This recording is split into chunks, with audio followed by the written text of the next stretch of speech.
So hello everyone, back to returns my YouTube channels. और आज हम आपके लिए एक ऐसा टॉपिक लेके आए हैं जिसको आप अक्सर देखते होंगे, ब्लड प्रेशर। और ब्लड प्रेशर कम होने के कारण पहले हमने डिस्कस किया था कि ब्लड प्रेशर होता क्या है, कम या ज़्यादा ब्लड प्रेशर क्या होता है, ये हम पहले से ही अपने चैनल पे डिस्कस कर चुके हैं, वीडियो दे चुके हैं आपको।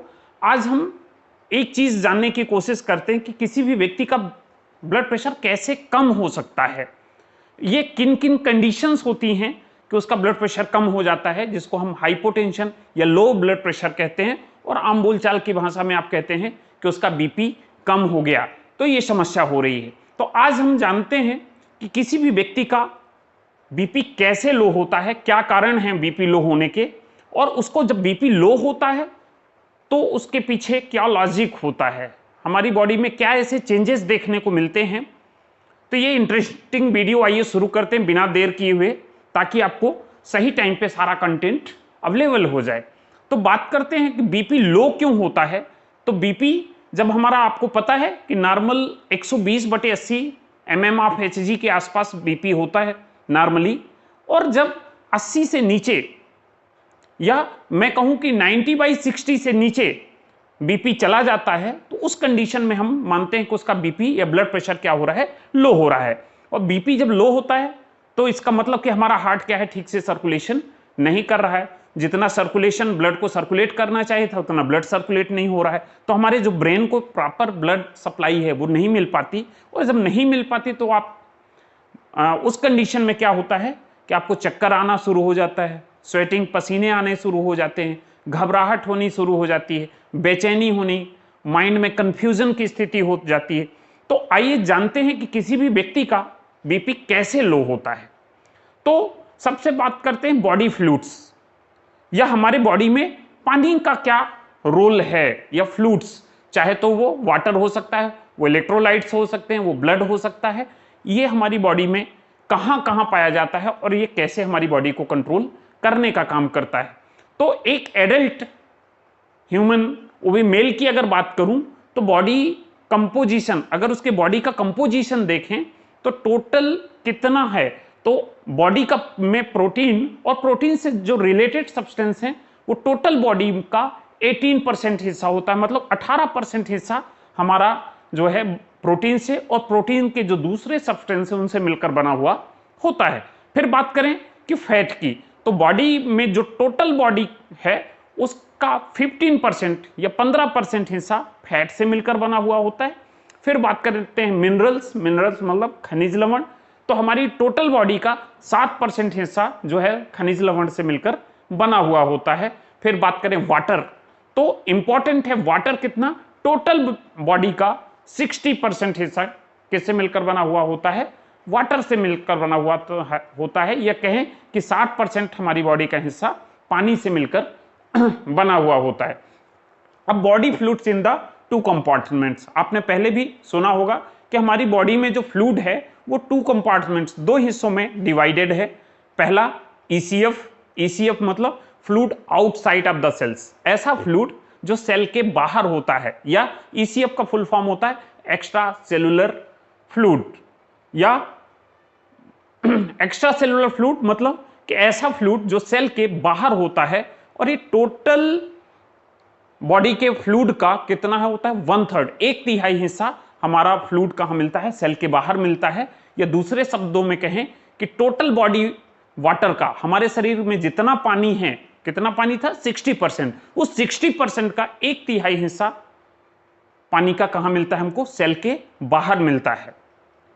दूसरा बात करें इसमें क्या चीजें होती हैं, तो कंटेन्स द आयंस, न्यूट्रिएंट्स, जो सेलुलर लाइफ को, सेल्स को जीवित रहने के लिए जरूरी होती हैं, वो सारी चीजें इसके अंदर हमको मिल जाती हैं।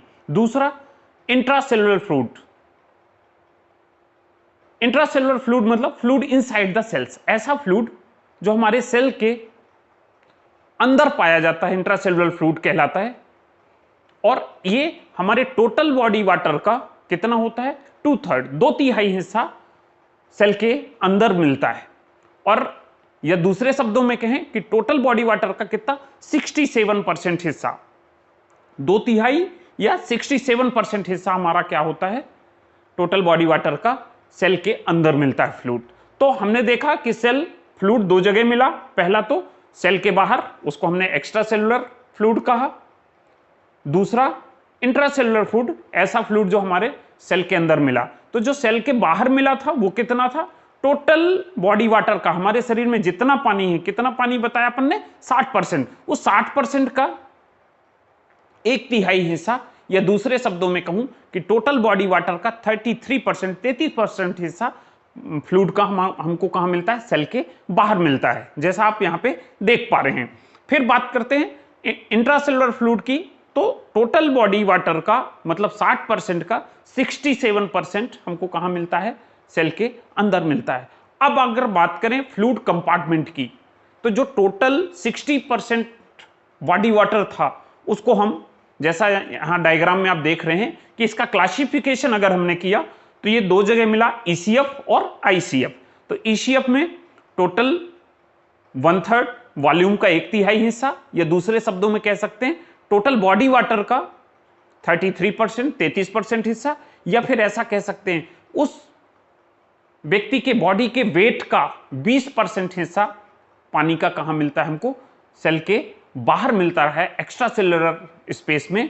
और दूसरा इंट्रासेलुलर स्पेस, मतलब जो इंट्रासेलुलर स्पेस में टोटल कितना मिल रहा है, 2/3 हिस्सा, 2/3 हिस्सा, या ये कह सकते हैं टोटल बॉडी वाटर का 67%, 67%, या तीसरे में कह सकते हैं कि उस व्यक्ति का बॉडी का जितना वेट है, वजन है, उस वजन का 40% वाटर कहां मिलता है हमको, इंट्रासेलुलर स्पेस में मिलता है। तो जब इंट्रासेलुलर की बात करें, फिर अगेन एक्स्ट्रा सेलुलर की बात करें, तो एक्स्ट्रा सेलुलर को हमने फिर से, जैसा आप यहाँ पे चार्ट पे देख रहे हैं, क्लासिफाई किया गया है। तो एक्स्ट्रा सेलुलर स्पेस में 3 जगह वो फ्लूइड को डिवाइड किया गया है। पहला प्लाज्मा, प्लाज्मा मैंने आपको ब्लड में बताया था कि ब्लड का एक कंपोजिशन होता है प्लाज्मा, और प्लाज्मा में बहुत सारी चीजें मिलती हैं और जो क्या करते हैं, सारे ब्लड को, सारे चीजों को, आरबीसी, डब्ल्यूबीसी, प्लेटलेट्स, इन सबको कैरी करके पूरी बॉडी में ले जाने का काम करता है। तो प्लाज्मा ईसीएफ में होता है, और ईसीएफ में का टोटल ईसीएफ का या एक्स्ट्रा सेलुलर फ्लूइड का 25% हिस्सा हमारा प्लाज्मा से मिलकर बना हुआ है। और ये टोटल बॉडी वेट का, उस व्यक्ति का जितना वजन है उसका कितना 5% हिस्सा प्लाज्मा से मिलकर बना हुआ होता है। फिर बात करें इंटरस्टिशियल, इंटरस्टिशियल क्या होता है, जैसा इस डायग्राम में आप देख पा रहे हैं कि ये सेल के अंदर ये सेल हो गया, और सेल के जो बाहर वाला स्पेस है, एक्स्ट्रा सेलुलर और इंट्रासेलुलर, इसके बीच का जो गैप है उसको हम क्या कहते हैं, इंटरस्टिशियल कहते हैं। और इस इंटरस्टिशियल में ईसीएफ का 75% हिस्सा जो है फ्लूइड का इस इंटरस्टिशियल स्पेस में पाया जाता है, या दूसरे शब्दों में कह सकते हैं कि उसके बॉडी का जितना वेट है उस वेट का 15% हिस्सा हमको कहां मिल जाता है, ईसीएफ में देखने को मिल जाता है। फिर बात करें ट्रांससेलुलर, ईसीएफ के 3 क्लासिफिकेशन आपने देखे, प्लाज्मा, इंटरस्टिशियल और तीसरा ट्रांससेलुलर। ट्रांससेलुलर मतलब कि ऐसे कुछ सेल्स ऐसे हैं जिनमें बहुत लिटिल अमाउंट में, माइन्यूट अमाउंट में जो है ट्रेसेस में कुछ फ्लूइड होता है, उनको हम ट्रांससेलुलर फ्लूइड कहते हैं। जैसे सीएसएफ, सीएसएफ आपको ब्रेन में मैंने बताया था कि ब्रेन में क्या होता है, ब्रेन की जो लेयर्स होती हैं उनमें जो सेंटर की लेयर्स है उसमें एक फ्लूइड भरा हुआ होता है जिसको हम क्या कहते हैं, सीएसएफ कहते हैं। सीएसएफ का मतलब सेरिब्रो स्पाइनल फ्लूइड, ठीक है। फिर इंट्राऑकुलर, इंट्राऑकुलर मतलब हमारे आंखों के अंदर का जो फ्लूइड है वो इंट्राऑकुलर फ्लूइड के नाम से जानते हैं। प्लूरल, प्लूरल मतलब हमारी जो लंग्स की कैविटी थी, कवरिंग थी, उसको प्लूरा कहते हैं, और उसमें जो फ्लूइड भरा हुआ होता है प्लूरल फ्लूइड। फिर बात करते हैं पेरिकार्डियल, कार्डियल मतलब हार्ट के चारों तरफ जो कवरिंग है पेरिकार्डियम, उसके अंदर हार्ट और पेरिकार्डियम जो लेयर है उसके बीच का जो स्पेस है पेरिकार्डियल स्पेस कहलाता है, और वहां पे पेरिकार्डियल फ्लूइड भरा हुआ होता है। इसके बाद पेरिटोनियल, पेरिटोनियल मतलब हमारी जो एब्डोमेन कैविटी है, जैसा आप डायग्राम में देख पा रहे हैं कि एब्डोमिनल कैविटी के जो कवरिंग है उसमें जो फ्लूइड होता है वो पेरिकार्डियल फ्लूइड। इसके बाद साइनोवियल, साइनोवियल मैंने आपको ज्वाइंट्स में बताया था कि जहां पे 2 ज्वाइंट्स आपस में मिलते हैं उनके बीच का जो स्पेस होता है वहां साइनोवियल मेम्ब्रेन होती है और उस मेम्ब्रेन में एक फ्लूइड भरा हुआ तो होता है जिसको हम साइनोवियल फ्लूइड कहते हैं। इसके बाद कुछ डाइजेस्टिव सिक्रीशंस, वो भी हमारे क्या है, ट्रांससेलुलर फ्लूइड के कैटेगरी में आते हैं। फिर बात करें कि डिफरेंस, अगर जैसे चार्ट पे आप देख पा रहे हैं कि डिफरेंस बिटवीन द ECF और ICF, इंट्रासेलुलर फ्लूइड और एक्स्ट्रा सेलुलर फ्लूइड के बीच में क्या डिफरेंस है, दोनों में बेसिकली क्या अंतर देखने को मिलता है। तो जब भी हम ECF की बात करें तो ECF में क्या मिलता है हमको, कैटाइंस और एनायंस। कैटाइंस मतलब होते हैं धनायन और एनायंस का मतलब होता है ऋणायन। तो इसके अंदर क्या क्या चीजें पाई जाती हैं, तो कैटाइंस में 3 इंपॉर्टेंट हैं। सोडियम ये 142 मोल्स मिलता है, पोटेशियम 4.2 और मैग्नीशियम मिलता है 0.8। ये कैटाइंस की स्थिति है। फिर अगर एनायंस में ECF के देखें तो क्लोराइड मिलता है 108, दूसरा HCO3 मिलता है 24। तो ये ECF में था। वैसे ICF की बात करें तो ICF में क्या है, कैटाइंस मिलता है, सोडियम मिलता है 14, पोटेशियम मिलता है 140, मैग्नीशियम मिलता है 20। और एनायंस की बात करें तो एनायंस में क्लोराइड मिलते हैं 4, HCO3 मिलता है 10 और कुछ फॉस्फेट के आयंस मिलते हैं। तो इसके अलावा अगर ECF में बात करें तो ECF में आपको न्यूट्रिएंट्स मिलते हैं। न्यूट्रिएंट्स मतलब पोषक तत्व जो हमारे सेल के लिए जरूरी हैं। तो उसमें ऑक्सीजन हो सकता है, glucose, fatty acid, amino acid, और इसके अलावा जो है ECF में हमको क्या मिलता है, वेस्ट प्रोडक्ट मिलते हैं, जैसा आप इस डायग्राम में देख पा रहे हैं कि CO2, carbon dioxide, ammonia, urea, uric acid, कुछ एक्सेस वाटर और जो है कुछ आयंस हो सकते हैं। वहीं अगर ICF की बात करें तो ICF में जो न्यूट्रिएंट्स हैं वो क्या होते हैं, high concentration of the protein, सबसे ज्यादा मात्रा में जो है प्रोटीन्स पाया जाता है। तो ये बेसिक डिफरेंस था कि हमारे सेल के अंदर और सेल के बाहर क्या होता है। अब मैं आपको बात करूं कि ये इनके दोनों के इंपॉर्टेंस क्या हैं। तो सेल के अंदर और सेल के बाहर आपने देखा हो, कभी भी किसी व्यक्ति को बड़े 3-4 बड़े दस्त लग जाते हैं तो उसकी बॉडी के अंदर जो सेल है, सेल के अंदर का जो वाटर है, इलेक्ट्रोलाइट्स हैं, sodium, potassium, calcium, magnesium, sorry, ये ब्लड के स्टूल के साथ, पानी के साथ जो है बाहर निकल जाते हैं। और ऐसी कंडीशन में वो काफी वीक महसूस होने लगता है और उस कंडीशन में उसका बॉडी का टेम्परेचर, उसके बॉडी का सर्कुलेशन, सारी चीजें वीक हो जाती हैं और इसकी वजह से उसका BP लो हो जाता है। तो ऐसी कंडीशन में एक आपने नाम सुना होगा परासरण या ऑस्मोसिस। तो परासरण का नियम लागू होता है और ये क्या होता है कि जहां ज्यादा है वहां से कम की तरफ ट्रेवल कर जाते हैं। तो इसमें क्या होता है कि जो सेल के बाहर मतलब एक्स्ट्रा सेलुलर स्पेस में जो फ्लूइड था वो वहां से एब्जॉर्ब होता है और वो कहां चला जाता है, सेल के अंदर। तो सेल के अंदर का तो फ्लूइड का जो बैलेंस था वो मेंटेन हो गया, लेकिन जो फ्लूइड का बैलेंस सेल के बाहर था वो मेंटेन नहीं हो पाता और उसकी वजह से क्या है कि हमारे बॉडी का सर्कुलेशन वीक हो जाता है और हमारा ब्लड प्रेशर लो होने लगता है। तो इंट्रा सेलुलर और एक्स्ट्रा सेलुलर कंपार्टमेंट में जो फ्लूइड है वो ईच कंपार्टमेंट है तो डिफरेंट पैटर्न्स आपने देखा, जैसे डायग्राम में यहां पे चार्ट पे देखा आपने कि ये दोनों में एक्स्ट्रा सेलुलर स्पेस में और इंट्रा सेलुलर स्पेस में दोनों में बेसिक डिफरेंस है। सोडियम में भी, पोटेशियम में भी और उसके साथ मैग्नीशियम में भी।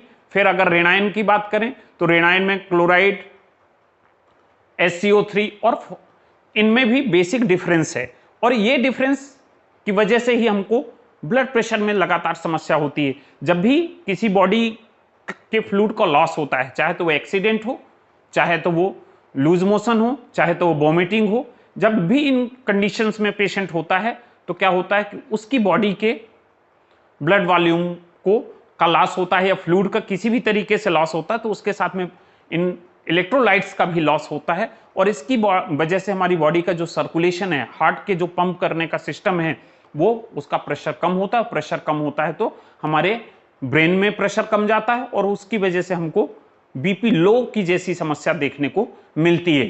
तो इंपॉर्टेंस क्या हुआ, ये जो इलेक्ट्रोलाइट्स हैं या बॉडी के फ्लूइड्स हैं, तो maintaining ECF volume is critical to maintaining blood pressure.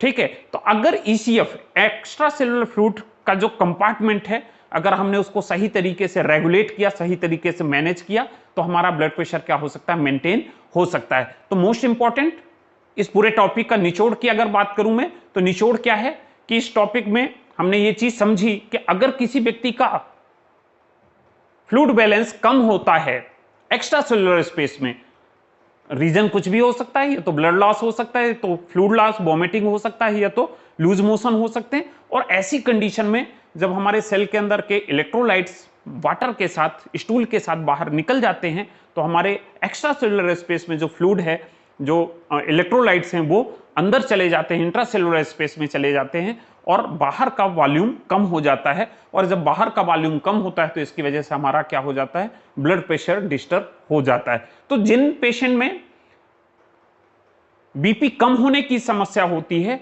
उनको अपने फ्लूइड बैलेंस को मेंटेन करना बहुत इंपॉर्टेंट है, ताकि वो क्या कर सकें, उस समस्या से बच सकें। Thank you.